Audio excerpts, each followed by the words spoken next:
Hello guys, today we will learn about AWS Lambda function. What is a Lambda function? It's a serverless service that runs your code and automatically manages compute resources. Why Lambda function? It runs on demand, it's limited by time, and the scaling is automated. Now let's jump onto the hands-on. We are on the home screen and I'll click on the Lambda function. You can see here there are no Lambda functions and the number is 0. Let's go ahead and create our first Lambda function. There are 4 ways you can create a Lambda function. You can create it from scratch. You can use existing blueprints. You can select a container image to deploy for a function. Or you can deploy sample Lambda applications using AWS Serverless repository. I'll choose the name of the function as my first function. For demo, I'll use Python. For now, we'll leave the architecture as default. Let's choose create a new role for now. Let's go ahead and create the function. So our Lambda function has been created successfully.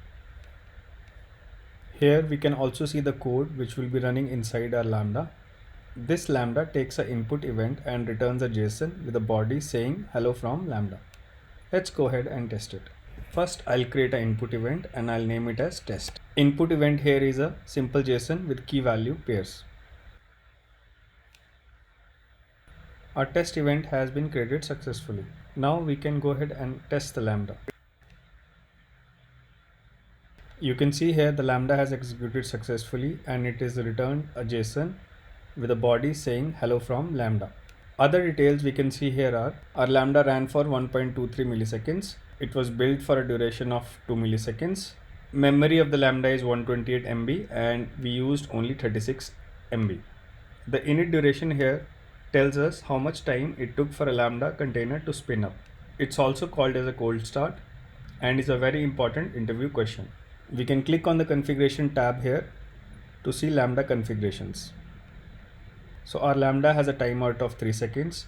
Maximum we can set is 15 minutes. Current memory allocated to Lambda is 128 MB and it can have a max value of 10 GB. We can also monitor Lambda using the monitor tab here. We can see in metrics important details like Lambda invocations, duration of the Lambda, error and success rate.